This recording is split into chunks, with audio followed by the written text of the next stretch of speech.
अस्सलामुअलैकुम। आज हम स्टार्ट करने जा रहे हैं क्लास 10th के चैप्टर नंबर 12 का टॉपिक है refraction of light. Reflection of light को भी डिस्कस करेंगे, ये क्या चीज़ है, और साथ ही साथ में लॉ ऑफ रिफ्लेक्शन के ऊपर भी बात होगी कि रिफ्रैक्शन पहला टॉपिक था हमारा, वो रिफ्लेक्शन था, ये रिफ्रैक्शन आ रहा था इसमें।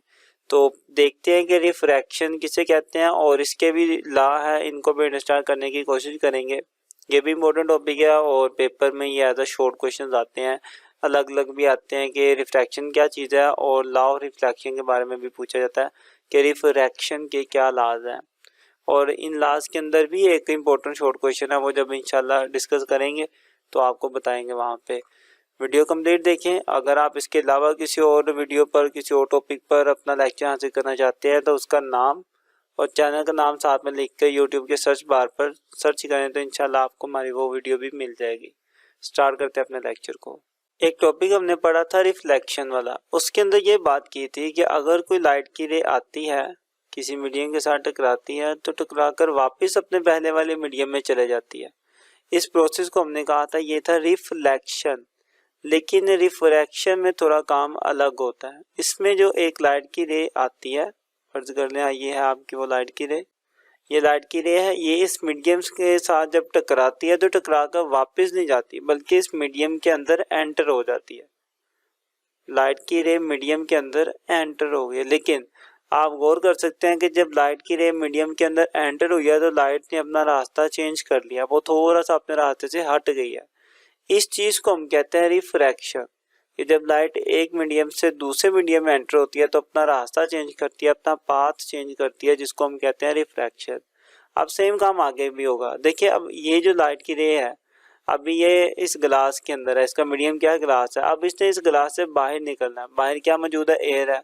तो अब अगेन मीडियम चेंज हो रहा है, पहले गिलास था, अब किस में जा रही है, एयर में जा रही है। तो जब दोबारा मीडियम चेंज होगा तो फिर ये अपना रास्ता चेंज करेगी, तो जब बाहर निकलेगी तो फिर ये अपना रास्ता चेंज कर लेगी।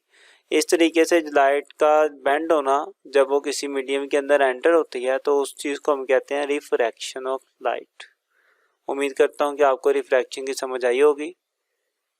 यहाँ तक बात होगी रिफ्रैक्शन ऑफ लाइट की। अब इसकी डेफिनेशन को देख लेते हैं। तो डेफिनेशन में भी यही बातें लिखी हुई हैं कि the process of bending of light as it passes from air into glass, कि जब लाइट एयर में से ग्लास में जाती है तो वो अपने आप को बेंड कर लेती है, अपना रास्ता चेंज कर लेती है, एंड वाइस वर्सा। और जब ग्लास में से बाहर निकलती है तब भी अपना रास्ता चेंज कर लेती है। This is called refraction of light. इसी को ही हम लाइट की क्या कहते हैं, रिफ्रैक्शन कहते हैं। कि जब लाइट एक मीडियम से दूसरे मीडियम में एंटर हो, अपना पाथ चेंज कर ले, इस प्रोसेस को, इस फिनोमिना को हम कहते हैं रिफ्रैक्शन ऑफ लाइट। उम्मीद करता हूँ कि आपको इसकी समझ आई होगी। अब इसको थोड़ा डिटेल में देख लेते हैं डायग्राम को। अगर मैं यहाँ पर दरमियान में एक लाइन ड्रा करूँ तो इसको हम कहेंगे ये क्या, हमारी नॉर्मल लाइन है। ये चीज़, ये लाइन क्या होगी हमारी, ये हमारी हो जाएगी नॉर्मल लाइन। इसको हम कहते हैं ये हमारी है नॉर्मल लाइन, ठीक है, इसे नॉर्मल लाइन कहते हैं। और वो लाइट की रे जो आकर टकराती है उसको हम कहते हैं इंसिडेंस रे। वो हमारी क्या होती है, इंसिडेंस रे होती है। और जो लाइट टकराने के बाद बेंड हो जाती है, ये देखें अब जैसे ये वाली थी रे, ये बेंड होगी तो इससे हम क्या कहेंगे, ये हमारी रिफ्रैक्टेड रे है, ये होगी हमारी रिफ्रैक्टेड रे। अब रिफ्रैक्ट होने के बाद जब लाइट दोबारा इस मीडियम से बाहर निकलती है ना, ये जो बाहर निकलने वाली रे है इसको हम कहेंगे एमर्जेंट रे, एमर्जिंग रे। ओके, तो आपको याद होना चाहिए किस रे को क्या कहते हैं। ये होगी हमारी इंसिडेंस रे, ये हमारी इंसिडेंस रे है, ये हमारी है रिफ्रैक्टेड रे, क्योंकि यही रिफ्रैक्ट हुई थी। अब इसके बाद जब दोबारा ये निकलती है बाहर से, मीडियम से बाहर निकलती है, तो इसको हम कहेंगे ये हमारी एमर्जिंग रे है। तो आपने इनके नाम अच्छे से याद रखने हैं। अब दूसरी बात कि इंसिडेंस रे इस नॉर्मल के साथ जो एंगल बनाती है उसको हम कहते हैं ये हमारा क्या है, इंसिडेंस एंगल है। तो एंगल कुछ इस टाइप का बनेगा, ये एंगल हो गया हमारा, इस एंगल को हम क्या कहेंगे, ये हमारा इंसिडेंस एंगल है, इसको इंसिडेंस एंगल कहेंगे हम। और इसी तरीके से हमारी रिफ्रैक्टेड रे जो एंगल बनाती है इस नॉर्मल के साथ, तो उस एंगल को हम कहेंगे ये हमारा क्या है, एंगल ऑफ रिफ्रैक्शन। और इसको आर के साथ रिप्रेजेंट किया जाता है, एंगल ऑफ रिफ्रैक्शन। आर के साथ रिप्रेजेंट करेंगे। ये हो गया हमारा एंगल ऑफ रिफ्रैक्शन। तो उम्मीद करता हूँ कि आपको इस डायग्राम के अंदर हर एक चीज़ क्लियर है कि नॉर्मल लाइन कौन सी है, इंसिडेंस रे कौन सी है, एमर्जिंग रे कौन सी है, रिफ्रैक्टेड रे कौन सी है, एंगल ऑफ रिफ्रैक्शन क्या है। ये सारी चीज़ें आपको बहुत अच्छे से पता होनी चाहिए। अब इनकी सबसे पहले आप कोई ना कोई डेफिनेशन बना सकते हैं बड़ी इजी। हमने रिफ्लेक्शन के टॉपिक में भी बनाई थी कि इंसिडेंस रे की क्या डेफिनेशन होगी, जो आप मतलब नज़र आ रहा है आपको ना कि ऐसी रे जो किसी मीडियम के ऊपर गिरती है, इंसिडेंस होती है, उसी हम क्या कहते हैं, इंसिडेंस रे कहते हैं।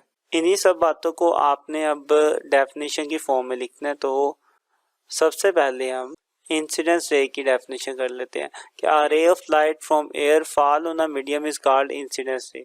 एक ऐसी रे जो एयर से आ रही है और इस मीडियम के ऊपर गिर रही है, उसी रे को हम क्या कहेंगे, ये हमारी इंसिडेंस रे है। क्लियर?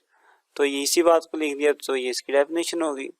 नेक्स्ट मूव करते हैं हम कि रिफ्रैक्टेड रे किसे कहते हैं।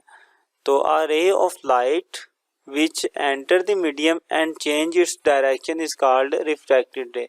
कि ऐसी रे जो मीडियम के अंदर एंटर हो जाती है और अपनी डायरेक्शन चेंज कर लेती है, उससे हम कहते हैं रिफ्रैक्टेड रे। देखें ये वाली जो रे थी आपकी, ये आपके रिफ्रैक्टेड रे में आती है।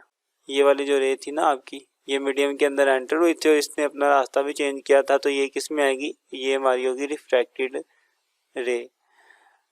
नेक्स्ट डेफिनेशन को देख लेते हैं, angle of incidence. Angle of incidence आप देख सकते हैं कि ये है आपका एंगल ऑफ इंसिडेंस है, और ये ऐसा एंगल है जो नॉर्मल लाइन और इंसिडेंस रे के बीच में बना हुआ है। इसी बात को आप वर्डिंग में कन्वर्ट करेंगे तो डेफिनेशन हो जाएगी कि एंगल बिटवीन इंसिडेंस रे, देखिए angle between incidence ray and normal, कि नॉर्मल और इंसिडेंस रे के बीच में जो एंगल होता है is called angle of incidence represented by I. उसे एंगल ऑफ इंसिडेंस कहते हैं, उसे आई से रिप्रेजेंट किया जाता है। तो देखें ये वही एंगल है जो नॉर्मल लाइन और इंसिडेंस रे के बीच में मौजूद है, इसलिए हम इस एंगल को क्या कहेंगे, ये हमारा इंसिडेंस एंगल है, उसको आई के साथ रिप्रेजेंट किया गया। नेक्स्ट बात करते हैं हम एंगल ऑफ रिफ्रैक्शन की। तो the angle between refracted ray and normal is called the angle of refraction represented by are.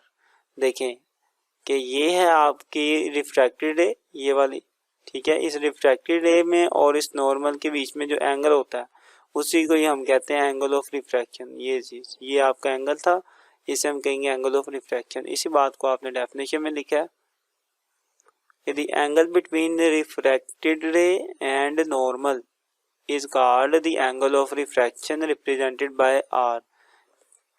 Refracted रे और नॉर्मल के बीच में जो एंगल होता है उसे हम एंगल ऑफ रिफ्रैक्शन कहते हैं, उसको R से रिप्रेजेंट किया जाता है। तो ये बड़ी सिंपल सी डेफिनेशन थी, आप इनको खुद से भी बना के लिख सकते हो, लेकिन आपको लिखनी ठीक है, ये बताना ज़रूरी है क्योंकि ये पेपर में अक्सर पूछ लेता है कि इंसिडेंस रे क्या होती है, रिफ्रैक्टेड रे में फ़र्क करें, फिर एंगल और इंसिडेंस एंगल और फिर रिफ्रैक्टेड एंगल के बारे में पूछ लेता है।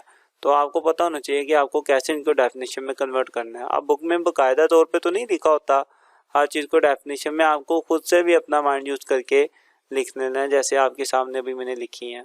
यहाँ तक हमने सारी बात कर ली रिफ्रैक्शन की कि रिफ्रैक्शन क्या चीज़ है, और रिफ्रैक्शन की डायग्राम भी देख ली, डायग्राम के अंदर इंपॉर्टेंट जो चीज़ें थी उनको भी डिस्कस कर लिया। अब नेक्स्ट मूव करते हैं हम लॉ ऑफ रिफ्रैक्शन के ऊपर कि रिफ्रैक्शन के कौन से लॉ हैं और कितने लॉ हैं। रिफ्रैक्शन के दो ही लॉ हैं, जिस तरीके से रिफ्लेक्शन के दो लॉ थे। पहले हमने जब रिफ्लेक्शन का टॉपिक कवर किया था, रिफ्लेक्शन ये होती है ना कि जो रे आती है वो टकरा कर वापस चले जाती है, ये थी रिफ्लेक्शन। इसके अंदर भी दो लॉ हमने पढ़े थे कि ये जो इंसिडेंस रे होती है, जो रिफ्लेक्टेड रे होती है, और ये जो पॉइंट ऑफ इंसिडेंस होता है और इसके ऊपर जो नॉर्मल होता है, ये सब चीज़ें क्या होती हैं, एक ही प्लेन के ऊपर एग्जिस्ट करती हैं। सेम यही लॉ आपके रिफ्रैक्शन के अंदर भी है। रिफ्रैक्शन में भी सेम वही बातें हैं। द इंसिडेंस रे, देखिए incidence ray, the refracted ray and the normal और normal at the point of incidence are lie in the same plane.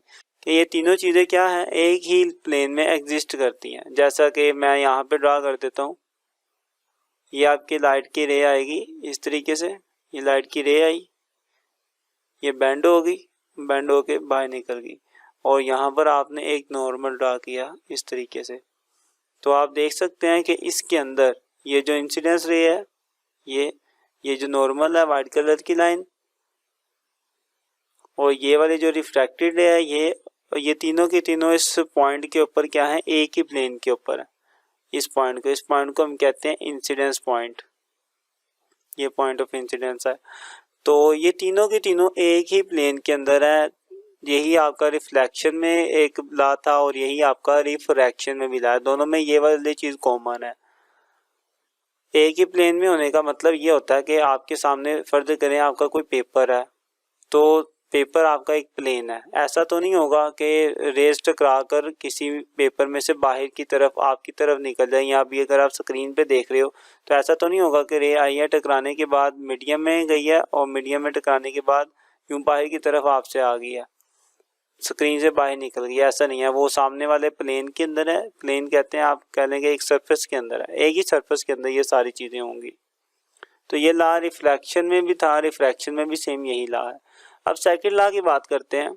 तो सेकंड ला कुछ इस तरीके से था। पहले आप रिफ्लेक्शन का देखें कि रिफ्लेक्शन में हमने ये बात करी थी कि जितना इंसिडेंस एंगल होता है उतना ही क्या होता है, रिफ्लेक्टेड एंगल होता है। लेकिन ये रिफ्लेक्शन के अंदर था, लेकिन रिफ्रैक्शन के अंदर थोड़ा काम डिफरेंट होता है। इसमें ये होता है कि जो आपके पास लाइट की रे आई, टकराई और मुड़ गई, इसने जो एंगल बनाया था एंगल ऑफ इंसिडेंस, ये इसका एंगल ऑफ इंसिडेंस है और ये इसका एंगल ऑफ रिफ्रैक्शन है। ये दोनों इक्वल नहीं होते, बल्कि अगर आप इन दोनों को कुछ इस तरीके से डिवाइड करो कि साइन आई, इसके साथ भी साइन लगा दो और रिफ्रैक्शन के साथ भी क्या लगा दो, साइन आर लगा दो। अगर आप यूं करते हो तो इन दोनों की जो रेशियो होती है, इनको डिवाइड करके हमेशा कोई ना कोई कांस्टेंट आंसर आता है।